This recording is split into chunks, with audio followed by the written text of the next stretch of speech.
بسم الله الرحمن الرحيم. السلام عليكم ورحمة الله وبركاته. ازيكم عاملين ايه يا حبايبي؟ النهاردة المحتوى بتاعنا بجد شوية قرص فلاحي، بجد في منتهى الجمال وبساط جدا وسهلين، واتعملوا كده مش من لا شيء، يعني ما خدوش وقت. وحاجة بصوا من جوه القرص عاملة ازاي، الفراغات اللي فيها مقرمشة من بره ومن جوه، بصوا طرية خالص، حلوة جدا. عادي ممكن نحشيها جبن، نحشيها اي خلطة كده انت عايزة تحشيها حلو او حادق، بامكانك تحشيها. انا النهاردة عملتها سادة، بس بجد بصوا الخبيز من تحت عامل ازاي، زي ما انتوا شايفين، يعني فوق زي تحت كده. الفرن كان مظبوط وطريقة السوا كانت مظبوطة، وبجد شوية قرص كده ينفعوا في اللانش بوكس لأولادنا وهم رايحين المدارس. احنا كده مع كوباية الشاي السادة مع الشاي بلبن في الفطار، تغيير عن السندوتشات. اول حاجة بقى هنعملها، هنجيب كل كيلو دقيق. طبعا انا نخلت الدقيق، لازم انخله، بيديني كده يعني بتبقى القرصة يعني حلوة كده، يعني ما ينفعش الدقيق احطه من غير ما انخله، ساعات بيبقى فيه شوائب. فضروري جدا ان احنا واحنا بننخله كمان بندخل الهواء فيه، وحلو جدا يعني. فاحنا ايه، نخلت كيلو دقيق وحطيته كده في البولة، وبعد كده هبتدي بقى احط الاضافات آه، اللي انا هحطها دلوقتي. المقادير بتاعتنا هيبقى كيلو دقيق، كوباية زيت وسمنة مع بعض، كوباية الا ربع سمنة او معاهم ربع زيت، نص سمنة ونص زيت، بس انا شايفة ان الكوباية الا ربع سمنة مع ربع زيت تديني نتيجة افضل. القرص ما بتبقاش ناشفة قوي، لان الزيت زي ما احنا عارفين بينشف القرص. فانا بدأت كده، نخلت كيلو دقيق، وهبتدي بقى ايه، اجيب اللي هو الشمر. طبعا الشمر مسكته، حمصته شوية كده على النار، مفيش يعني، يا دوبك سخن معايا والريحة بتاعته طلعت. رحت ماسكاه كده، عملته في الكبة، ما نعمتهوش، يا دوبك بس خليته كده مجروش، وهحطه على الدقيق بتاعي. طبعا بتفرق قوي حركة ان انا احمصه، يعني ايه، يطلع الرطوبة اللي فيه ويطلع لي كمان الروايح، ويديلي كده ريحة حلوة قوي. انا بحطه هو ريحته طالعة جميلة جدا، لو انا حطيته حصى زي ما جبته مش هيبقى فيه ريحة طالعة. فانا يا دوبك حمصته كده بسيط، ورحت ايه ماسكاه، ايه حطاه. طبعا معايا السمسم ده اساسي، حطيت بقى كده ايه معلقتين، حسب ما انتوا حابين تحطوا السمسم. انا بحب قوي احط فيها سمسم كتير، سمسم فوائده حلوة قوي، وحلو لاطفالنا واولادنا، سيلينيوم طبيعي. ففرصة ان انا احطه مع القرص هيتاكل وهيبقى حلو. طبعا بحط كمان معلقة سكر، دي بتطعم لي القرصاية وبتديني كده ايه طعم حلو. فوق السكر طبعا بحط كيس خميرة فورية معايا. طريقتها بسيطة وسهلة، وكله كده مع بعضه، الكيس كامل اهو انا حطيته. وهقلب بقى كل المكونات دي، اخلطها مع الدقيق على طول. وهكون محضرة بقى ايه، كوباية الشاي اللي انا بشرب فيها الشاي، اللي عايرت بيها الدقيق، هي اللي هحط فيها السمنة. عايزين تحطوا سمنة فلاحي بتبقى جميلة. احنا القرص بتاعتنا النهاردة القرص الفلاحي اللي على اصولها، بجد طعم وريحة حاجة روعة جدا. عايزين تحطوا كوباية الا ربع زي ما انا عملت، ومعاها ربع زيت، تبقى جميلة جدا، طرية من جوه ومقرمشة كده ايه، حلوة من بره.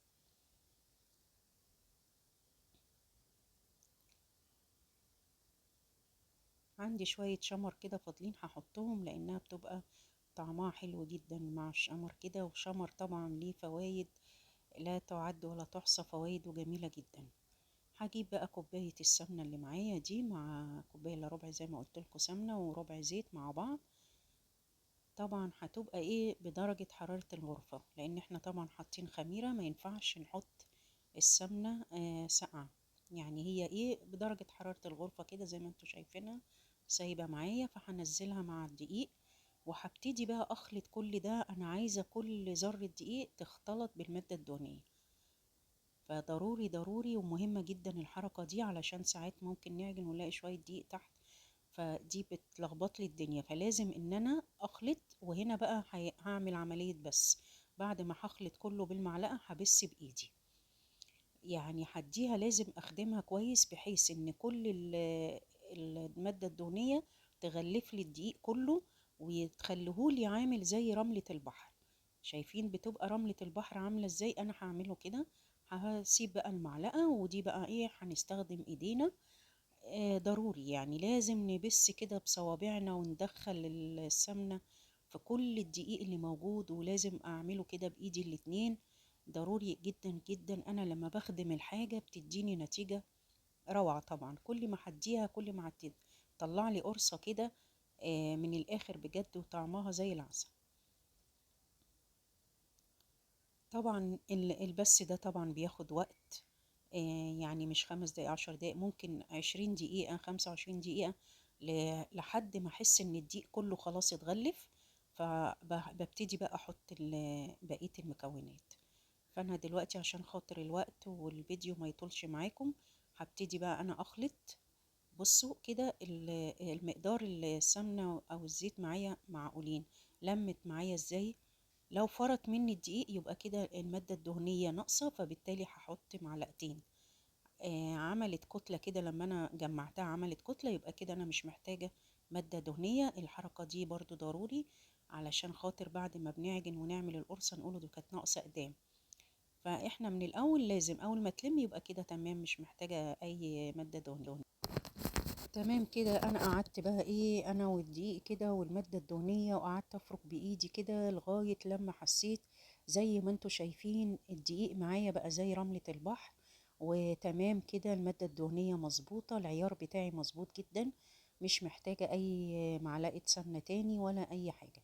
هبتدي بقى احط ايه المكون بتاعي اللي هو بيديني كده قرصاية جميلة. زي ما انتوا شايفين المج ده، انا جايبة نص كيلو من اللبن الرايب. ده بيتباع عادي في السوبر ماركت.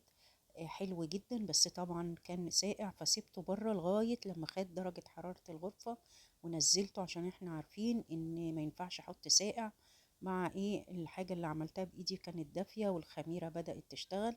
فلو انا حطيت اللبن الرايب ساقع هيفسد لي الخميرة، فلازم يكون دافي. يعني مش مسخناه، هو لازم يكون بره التلاجة قبل ما استخدمه. طبعا هخلط برضو اللبن الرايب مع المكونات بتاعتي. اللبن الرايب بيفرق يا جماعة جدا جدا جدا. اللي مش عنده لبن رايب يعني يستخدم الزبادي. مفيش مشكلة، بس انا بحبها باللبن الرايب كده، بيديني كده ايه تست كده حلو يعني. هبتدي بقى ايه الم بقى العجينة بتاعتي.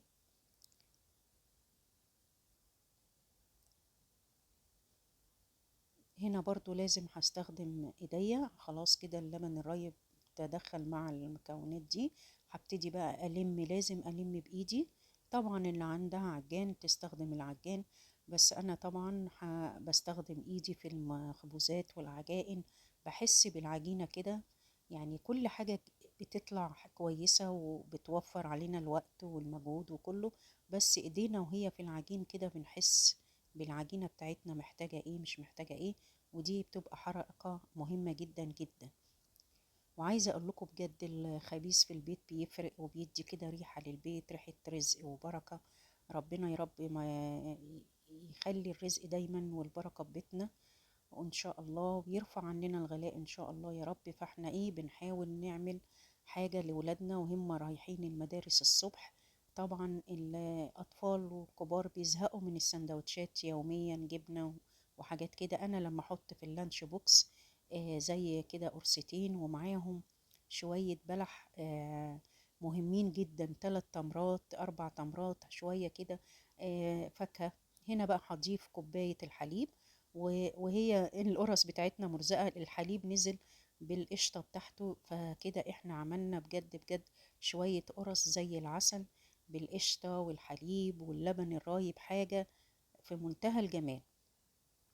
هبتدي طبعا ألم العجينة بتاعتي كلها. وما تقلقوش المادة السائلة دي كل الحاجات دي الخلطة بتاعتي والعجينة هتشربها. والمقادير بتاعتنا مظبوطة بجد بجد يعني. بالظبط كده طلعت معانا قرص زي العسل.